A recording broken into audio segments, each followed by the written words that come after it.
Kent Tonight on KMTV. I'm Louisa Britton. Coming up in the programme: man in court for hospital stabbing, death on Bluebell Hill, and could it be time please for historic pub? A patient admitted stabbing 2 members of staff at a mental health centre in Dartford. 31-year-old Maya Grant attacked healthcare assistant Julius Falomo and nurse Frances Barnett with a knife at the Bracton Centre. The incident happened in July, just 2 days after he was transferred to the secure unit. While he carried out the attack, Grant shouted Allahu Akbar. He then started a fire and burnt his clothes along with the knife. Grant pleaded guilty to wounding with intent and admitted arson. The case has been adjourned until February 13th for sentencing. A primary school's issued a warning after 2 of its pupils were flashed by a man. The incident happened at around 8:30 this morning at the Westminster Primary School in Sheerness. The school sent out a safety message to parents and carers. Police are investigating and patrols will also be stepped up in the area. The man's been described as white and in his 40s. A man's died on a dual carriageway in Kent after he crashed into a tree trying to avoid a mattress in the road. It happened on Bluebell Hill yesterday afternoon. Here's Josie Hannett. Bluebell Hill is notorious for heavy traffic and many people have lost their lives here over the years. This happened again last night when a 69-year-old man died after his car hit a tree. He was trying to avoid a mattress which had fallen from the roof of a car into the road. Now the road was closed for around 7 hours last night when emergency services were dealing with what had happened. This is just yet another tragedy which has happened on Kent's roads. Josie Hannett in Maidstone for KMTV. A man's been arrested on suspicion of growing cannabis after a fire at former Indian restaurant revealed a suspected drugs factory inside. The 54-year-old man was arrested several days after the emergency services were called out to the Akash Tandoori in Chatham. A fire broke out in the basement of the building last Thursday. After getting inside and putting out the flames, firefighters discovered a cannabis factory inside and called the police. The restaurant had been closed for several months. The man, who's from London, has been bailed until March. There have been protests in Kent to the proposed state visit from US President Donald Trump. His recent plans to ban Muslims from 7 countries entering America has been met with anger across the world.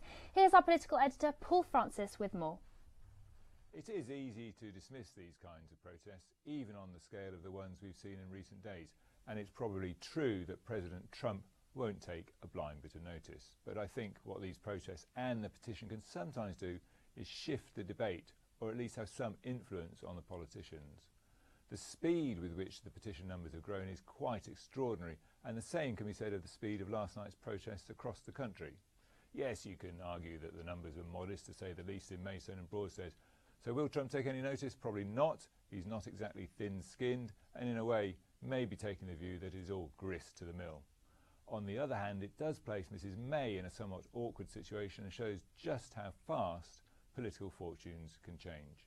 Having received plaudits after her visit to Washington, she's now on the receiving end of brickbats over the haste with which she had buddied up to Trump and his invite for a full state visit.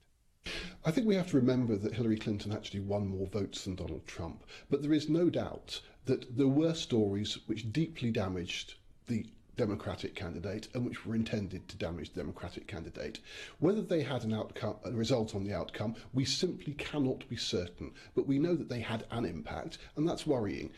In the past, pure falsehood used to be the preserve of dictators and undemocratic societies. The online and social media world has meant that falsehood can enter the public domain in democratic societies, and it is a threat to our freedom. An historic pub in Kent could be turned into housing despite campaigners' efforts to save it. I went to the Royal Oak pub in Strewed earlier today. It was a year ago that campaigners started a bid to keep the historic Royal Oak pub from being demolished. And although it was saved from being knocked down, it seems campaigners are set for a new battle. The Royal Oak pub may have been standing here in Cooling Road in Strewed for more than 300 years, but it seems that its future could still be hanging in the balance and it could be turned into housing. That's despite the fact that campaigners have said that it should be kept as a pub for the community. Campaigners also claim the pub contains part of the HMS Royal Oak ship, which was sunk by the Dutch in the 17th century.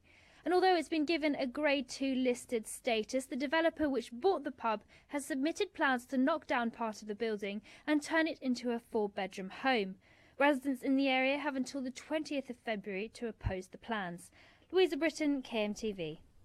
A busy stretch of road is now reopened following a crash which left a car on 2 wheels. A green Ford Fiesta hit a barrier at Queensboro Corner on the Isle of Sheppey and another car was involved. Luckily, nobody was hurt. A mother said she's disgusted by conditions at Strewed Leisure Centre after taking her 8-year-old daughter to a swimming lesson. Susie Douch complained to staff when she noticed clumps of hair, spillages and dirty marks in the changing rooms and toilets. However, when she was due to leave an hour later, nothing had been done to sort the mess. This isn't the first time the leisure centre has been criticised for its cleanliness, as there were similar concerns last year. The value of the pound and Brexit's effect on exports are the topics for our business show, Chris & Co. this week.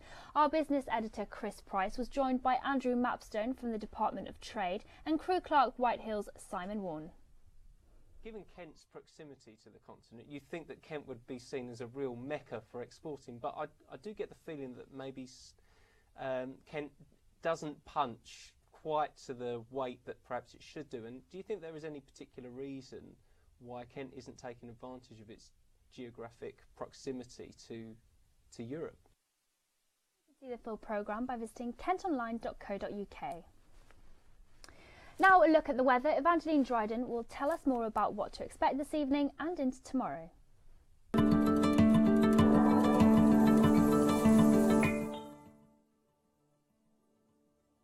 Tonight we'll see some warmer temperatures across the county with patches of light rain for some, but heavier rain is expected around Tunbridge Wells. On Wednesday morning it will still be a drizzly day for most. Temperatures will be around 9 degrees with lows of 5 further south.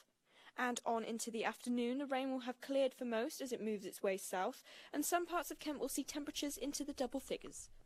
And that's all from us this evening. We'll be back again tomorrow with all the latest stories from across your county.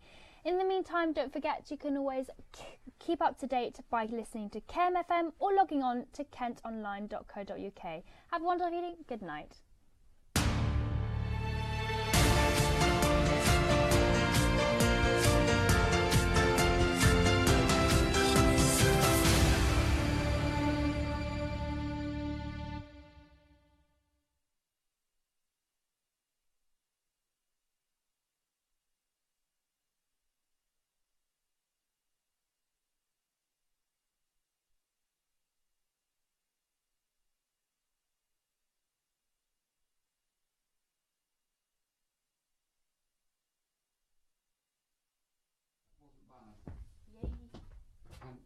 I'm worried about doing the other side of it.